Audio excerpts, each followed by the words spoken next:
The snow came down quietly at first, soft flakes drifting under the orange glow of streetlights, settling on parked cars and bare branches, disguising the edges of everything familiar. By nightfall, it would thicken. By midnight, it would erase.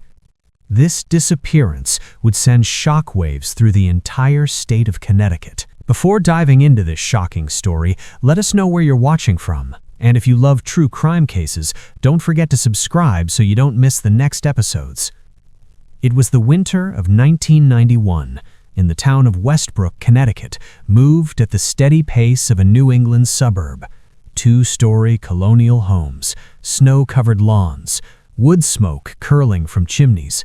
Inside living rooms, televisions murmured with evening news reports about economic uncertainty and an approaching storm system pushing in from the north. Daniel Carter was 44 years old, a marketing executive for a mid-sized pharmaceutical company based in New Haven. Daniel lived his life by routine. He left home at the same time every morning, parked in the same space at work, and drove the same route home every evening without fail. His silver sedan was always clean, his suits always pressed, his habits predictable. In Westbrook Hills, his wife, Laura Carter, waited for him that evening with dinner already cooling on the stove. They had been married for 18 years, 2 children, a life that looked orderly from the outside.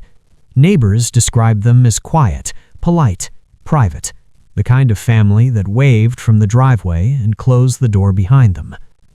That afternoon, Daniel left his office shortly after 5. Snow had begun dusting the pavement when he pulled out of the parking garage, windshield wipers smearing thin lines of melting ice across the glass. He carried his brown leather briefcase in one hand, his charcoal overcoat folded neatly over his arm. He told a colleague he'd be home before the worst of the storm hit. He never arrived. By 7:30 p.m., Laura checked the clock for the 3rd time. The drive from New Haven to Westbrook took less than 40 minutes, even in bad weather. She told herself he was delayed, traffic, an accident somewhere along Route 15. She turned the burner to low and waited. At 8 p.m., she called his office. No answer. At 8:15, she called 2 of his coworkers. They all said the same thing. Daniel had left on time. He'd seemed normal. He hadn't mentioned stopping anywhere. Outside, the wind picked up, rattling branches against the side of the house. Snow slid off the roof in soft, sudden thuds. The street was quiet. Too quiet. Laura stood by the front window, watching headlights smear into pale streaks behind the falling snow. When the clock crept past 9 p.m., unease settled into something heavier. She called his phone again, straight to voicemail. At 9:28 p.m., her hands shaking despite the warmth of the room, Laura Carter dialed the Westbrook Police Department. Her voice was tight, controlled. She explained that her husband had left work hours earlier and never made it home, that this had never happened before, that something felt wrong. On the other end of the line, Officer Rebecca Nolan listened as wind howled faintly through the receiver. She logged the call under an incoming weather advisory, fingers moving quickly across the keyboard.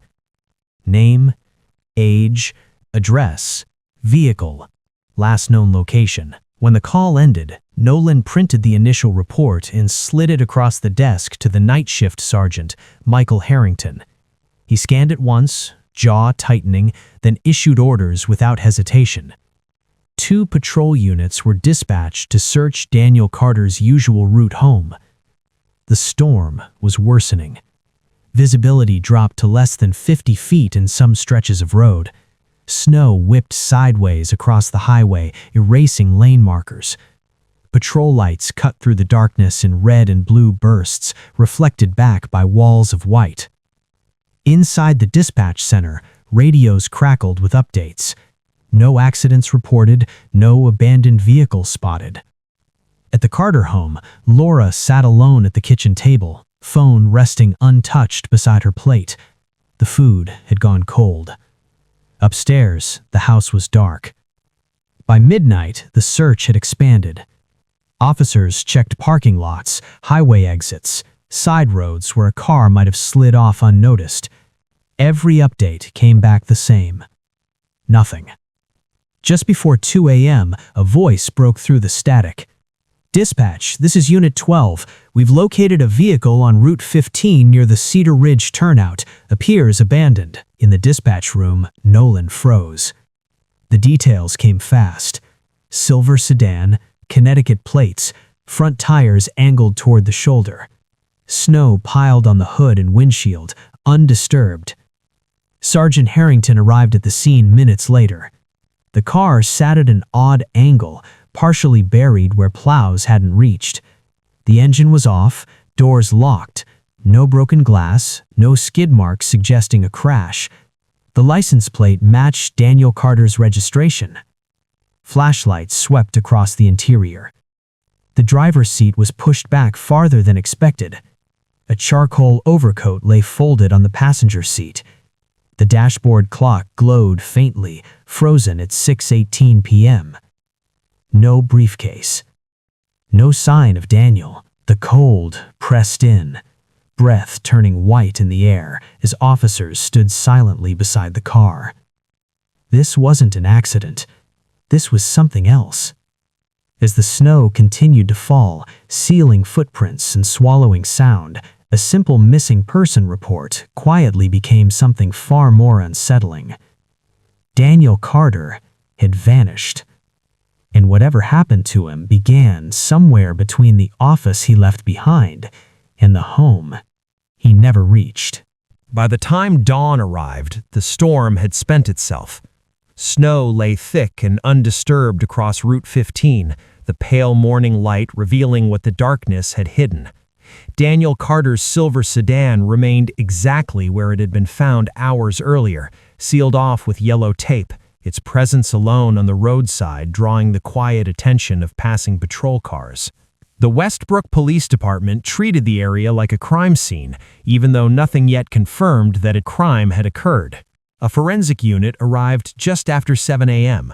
They moved carefully, methodically, photographing the car from every angle before anyone touched a handle or opened a door. The temperature hovered just below freezing, preserving the scene almost unnaturally well.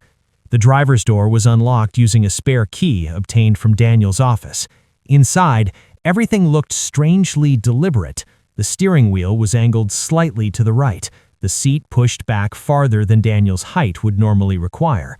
No personal items lay scattered, no signs of panic. The charcoal overcoat on the passenger seat was folded, not tossed. That detail lingered. A folded coat suggested intention, control, time. Under the passenger floor mat, technicians found loose change in a parking stub dated the previous afternoon. The glove compartment was empty. The trunk held nothing but an old blanket and a roadside safety kit, untouched. No blood, no broken plastic, no evidence of a struggle. The car hadn't run out of gas. The fuel gauge read over half a tank. Someone had parked it there. By mid-morning, Sergeant Harrington ordered a ground search of the surrounding area. Woods bordered the highway on one side, dense and uneven, their undergrowth buried beneath snow and ice. On the other side lay a shallow ravine leading down towards Cedar Ridge Creek, its surface frozen solid. The following morning, Laura Carter arrived at the station for a formal interview. She wore a dark coat, her hair pinned neatly back. Her posture was upright. Her voice never wavered. She repeated her timeline. Daniel left for work as usual, called her before leaving the office, promised to be home soon. When asked why she didn't call police earlier, she said she assumed traffic or weather delays. She didn't cry. She didn't raise her voice. Detectives noticed that. In cases like this, grief often spills over. Confusion, anger, desperation. Laura showed none of it. When asked about Daniel's coat and briefcase, she confirmed he always carried them. She hadn't seen the car herself. She hadn't touched anything since his disappearance. She signed her statement neatly and asked one quiet question before leaving. "Have you found him?" No one answered directly. That same day, Sergeant Harrington drove to New Haven to follow up on the Harborview Athletic Club call. The club manager confirmed Daniel was a long-time member, usually reserving a squash courts on weekday evenings. According to the logbook, Daniel had a standing reservation at 5:30 p.m. the night he disappeared, but he never showed. His coach, Mark Reynolds, told police Daniel had called shortly before 5 to cancel, saying weather and work were slowing him down. Reynolds said it sounded routine, unremarkable. The call records matched. Daniel had canceled his appointment, then disappeared. Reynolds was cooperative, calm. He stayed at the club until closing. Multiple employees confirmed it. Still, detectives logged his name. In missing person cases, the last confirmed contact always mattered. Over the next several days, the search radius expanded. State troopers joined local police. Canine units combed the woods. Crews checked drainage culverts, frozen ponds, abandoned service roads. Nothing surfaced. On the fourth day, with temperatures rising slightly, a search team rechecked a wooded trail west of Cedar Ridge that had been inaccessible earlier due to heavy snow. That's when an officer spotted something dark beneath a cluster of bare branches. A piece of fabric. They stopped immediately. Carefully, they cleared the snow and ice away. It was a charcoal wool overcoat. Daniel Carter's coat. Mud stained the hem. One sleeve showed a small tear along the seam. Inside the pocket, a white handkerchief lay folded, damp and stiff with dried discoloration. The scene was secured, photographs taken. Preliminary tests confirmed what everyone already suspected. Blood. Human blood. The coat was logged into evidence, the handkerchief sealed separately. The discovery changed everything. Daniel Carter was no longer just missing. He was injured. And somewhere between that abandoned car and this quiet patch of woods, something had happened that the snow had tried and failed to hide. The question now wasn't whether Daniel had vanished willingly. It was whether he was still alive. The blood-stained overcoat marked a turning point. Until that moment, Daniel Carter's disappearance existed in a gray space between accident and uncertainty. Now it had weight, direction, violence implied, even if no one could yet say how much. The coat was transported under escort to the State Forensic Lab in Hartford. Technicians handled it delicately, aware that winter-preserved evidence from missing persons cases was rare. The handkerchief was removed first, unfolded beneath bright laboratory lights.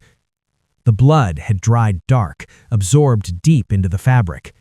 Initial testing confirmed the blood type as O positive, consistent with Daniel Carter's medical records. That result alone told investigators what they feared most. Daniel had been hurt badly enough to bleed, yet no body had been found. But then something unexpected appeared. Further chemical analysis revealed a faint secondary blood trace on the outer edge of the handkerchief. Subtle, easy to miss, a different reaction pattern altogether. Blood type B, not Daniel's.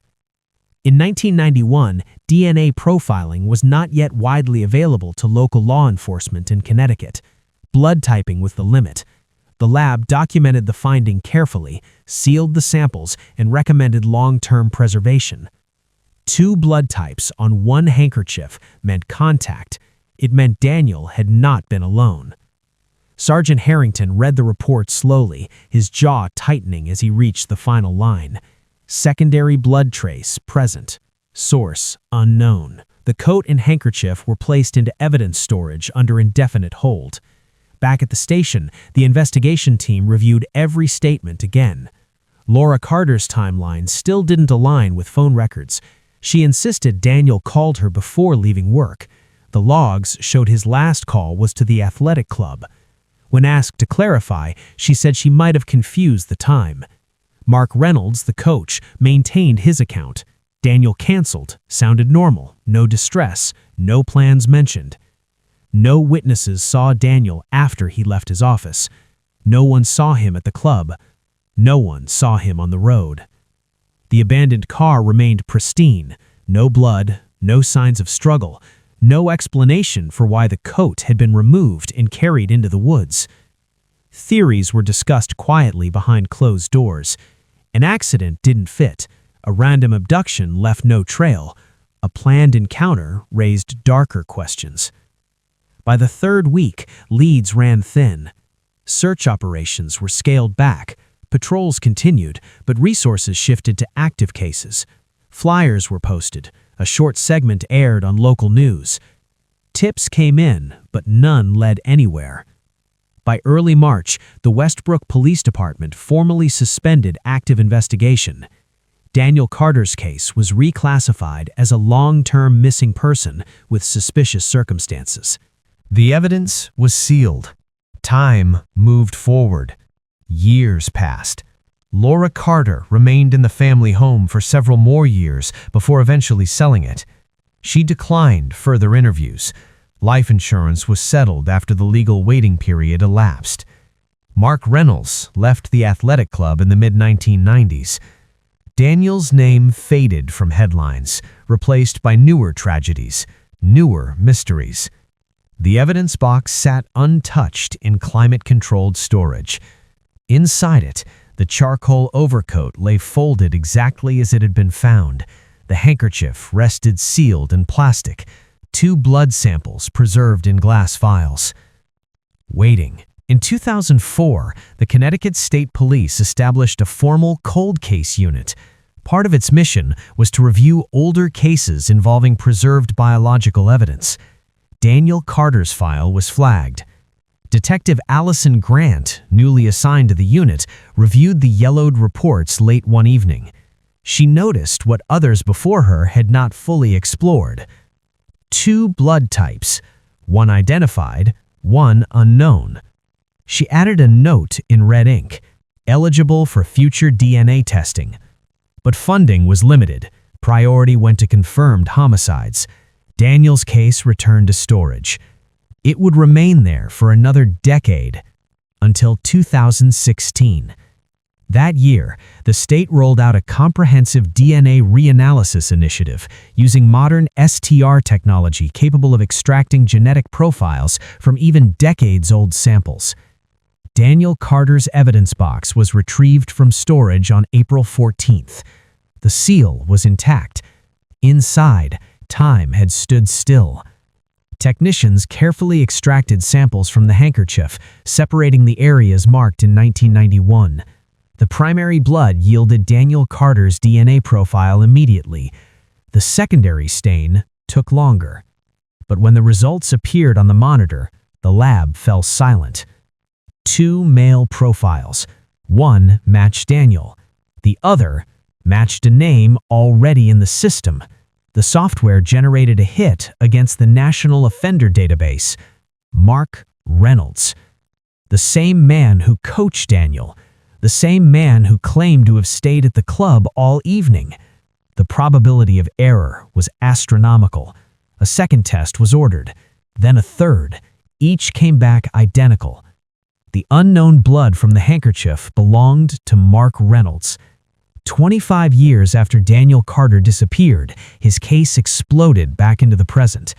The Westbrook Police Department reopened the investigation immediately. Detective Allison Grant was named lead investigator. Her first step was to lay the old timeline across a whiteboard. Daniel leaves work at 5 p.m., calls the club at 4:53, never calls home. Car abandoned by 6:18. Coat found miles away. Mark Reynolds' blood on Daniel's handkerchief. Grant stared at the board for a long time. If Reynolds hadn't killed Daniel, then he had bled during a close encounter. And if he had bled, then he had been there. The silence that once protected this case was gone. Now, after decades, the past was speaking, and it was pointing directly at the last man who had claimed to see Daniel Carter alive. The DNA result left no room for coincidence. Mark Reynolds' blood was on Daniel Carter's handkerchief, not transferred through some distant contact, not explained by shared equipment or casual proximity. It was mixed in the same fabric that carried Daniel's own blood, absorbed deep enough to suggest physical struggle. Detective Allison Grant knew what that meant. Two men had been close enough for blood to mingle, and one of them never came home. Grant requested Mark Reynolds' full criminal history. What came back reframed everything the original investigators thought they knew. In 1994, 3 years after Daniel Carter vanished, Mark Reynolds had been arrested and convicted for sexual assault in a neighboring county. The offense involved coercion, isolation, and violence. He served 8 years before being released on parole. In 1991, none of that was on record. Back then, he was just a coach, polite, cooperative, credible. Now, he was a convicted felon whose DNA had quietly waited in a national database until technology caught up. Grant reopened every interview transcript from 1991, reading them line by line. Reynolds' statements stood out immediately. He claimed Daniel stopped by the club around 5 p.m., yet no staff members saw Daniel enter the building. No membership swipe, no locker use, no camera footage, just Reynolds' word. He said Daniel looked tired but calm, yet Daniel's car was found abandoned less than an hour later. He said he stayed at the club until closing. That part checked out, but what he didn't explain was how his blood ended up on Daniel's handkerchief. Grant scheduled an interview. Mark Reynolds was living quietly in upstate New York when detectives arrived at his door in June of 2016. He was older now, grayer, slower, but the calm demeanor from the old photographs remained. At the station, he listened as Grant laid out the facts: the DNA, the coat, the timeline.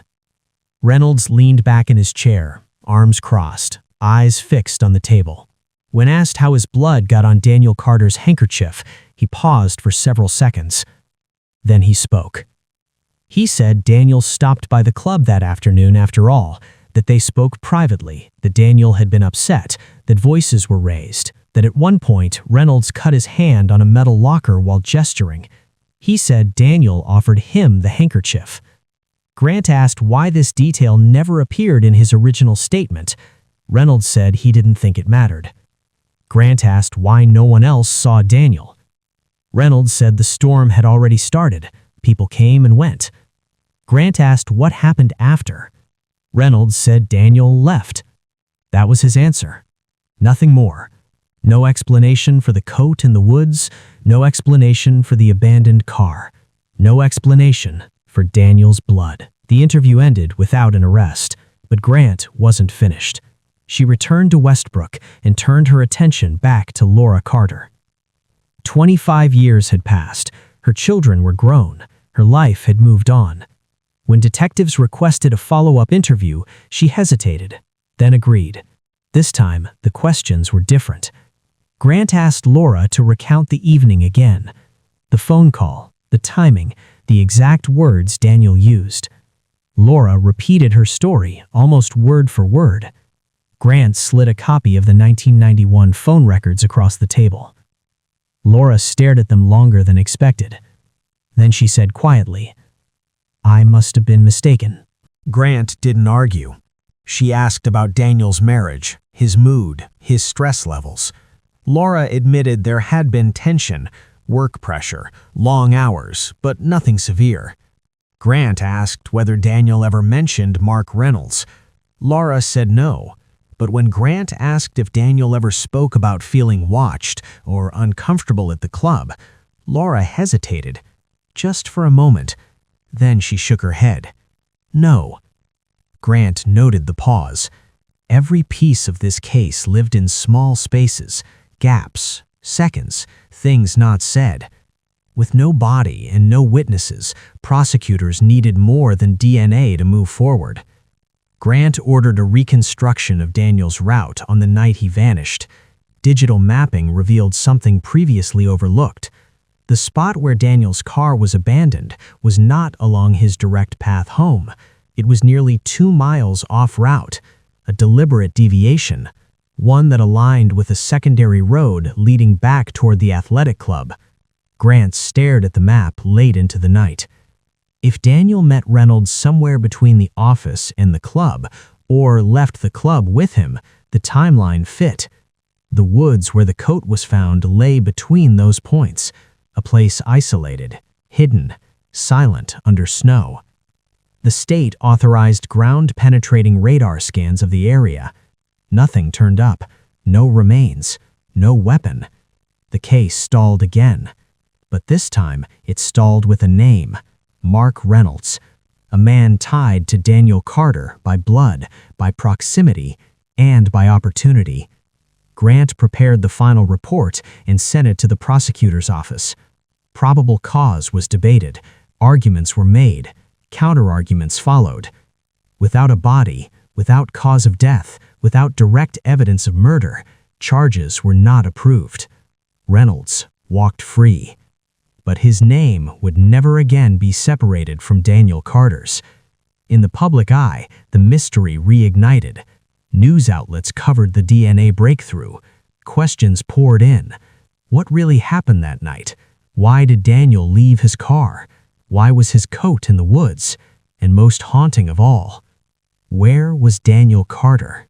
With no arrest and no remains, the case entered its most frustrating phase.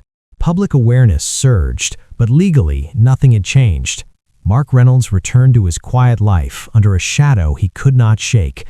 Detectives kept him under periodic surveillance, tracked his movements, reviewed his old contacts. Nothing surfaced that could push the case across the threshold from suspicion to prosecution. Daniel Carter, meanwhile, remained officially classified as a missing person. But no one working the case believed that anymore. Detective Allison Grant focused on what was missing rather than what had been found. Daniel's briefcase was never recovered. Neither were his shoes. No wallet, no watch, no trace of him beyond that coat and handkerchief. That absence suggested intention, cleanup, control. Grant revisited the crime scene maps again, this time layering them with weather data from the night Daniel vanished. Snowfall had intensified between 5:45 and 6:30 p.m., reducing visibility to near zero. The woods where the coat was found would have been completely obscured within minutes. If something happened there, the storm had erased it. Grant requested permission to search Reynolds' former properties. Warrants were granted for locations tied to him in the early 1990s. Yards were scanned, sheds opened, concrete slabs tested. Nothing. Each negative result tightened the case rather than weakening it. It painted a picture of a crime that left no body because someone ensured there wouldn't be one. Grant interviewed former colleagues of Reynolds from the athletic club. Time had loosened tongues. One former employee recalled Reynolds having a temper beneath his calm exterior. Another mentioned seeing him argue with a male member once, voices raised behind a closed office door. No one could say it was Daniel, but no one could rule it out. Grant also learned something else. In 1992, less than a year after Daniel disappeared, Reynolds abruptly moved out of state. No explanation, no forwarding address left with the club. He told no one. At the time, it meant nothing. Now, it felt deliberate. Grant presented the new findings to the prosecutor again. The response was the same. Strong suspicion, insufficient evidence. The law demanded certainty. Time passed. Laura Carter declined further interviews. Through her attorney, she issued a brief statement expressing hope for closure, but asking for privacy. She had waited decades already. Daniel's children, now adults, spoke publicly for the first time. They described a father who never missed birthdays, who always came home, who would never disappear willingly. Their words reignited public pressure. Still, the case remained stalled. By 2020, the investigation shifted into preservation mode. Grant documented every detail, every inconsistency, every unanswered question. She knew the truth might not come through confession or discovery. It might come through time. Mark Reynolds was aging, so was the memory of what happened that night. Sometimes secrets surface only when they become too heavy to carry. Grant retired in 2022. Before leaving, she wrote one final note in the case file. Evidence strongly suggests Daniel Carter encountered Mark Reynolds after leaving work on February 12, 1991. Mixed DNA confirms physical contact. Location and circumstances unknown. Body unrecovered. Case unresolved but not closed. The file remained active. Daniel Carter's name still appeared on missing persons databases. His coat and handkerchief stayed sealed in evidence storage, waiting. The storm that erased him had passed long ago, but its silence lingered. Today, Daniel Carter has been missing for more than 3 decades. No body has ever been found, no crime scene officially identified, no arrest ever made. Yet the evidence tells a story the silence cannot erase. A man left his office on a winter evening, expecting to be home within the hour. His car was later found abandoned, deliberately parked miles off his normal route. His coat was discovered deep in the woods, stained with his blood and someone else's. That someone was the last confirmed person to speak with him. A man who denied any physical confrontation. A man whose blood was found mixed with Daniel's. A man who would later be convicted of violent crimes. The snow that fell that night did its job well. It buried footsteps, softened sounds, hid whatever happened beneath layers of white that hardened into memory. By morning, the road looked clean again, quiet, ordinary. Time moved forward, lives changed, but the truth remained locked in the space between what could be proven and what could not. For Daniel's family, the absence never closed. There was no funeral, no grave, no final moment to say goodbye, only questions that echoed year after year. For investigators, the case became a reminder of how easily violence can vanish when conditions align just right. A storm, an isolated place, and a few missing minutes no one can account for. And for Mark Reynolds, the name Daniel Carter followed him silently through the rest of his life, never charged, never cleared, forever linked by a single piece of preserved evidence that waited decades to speak. Some cases end with arrests, some end with answers, and some end with a name, a date, and a place where someone simply stopped existing. Daniel Carter's disappearance remains officially unsolved, but it is not forgotten. And somewhere between that office parking lot and a quiet stretch of frozen woods, the truth still waits, untouched by time, preserved like blood beneath old snow. Please subscribe to the channel to join us in exploring other cold cases across America. Thank you for following the Daniel Carter case.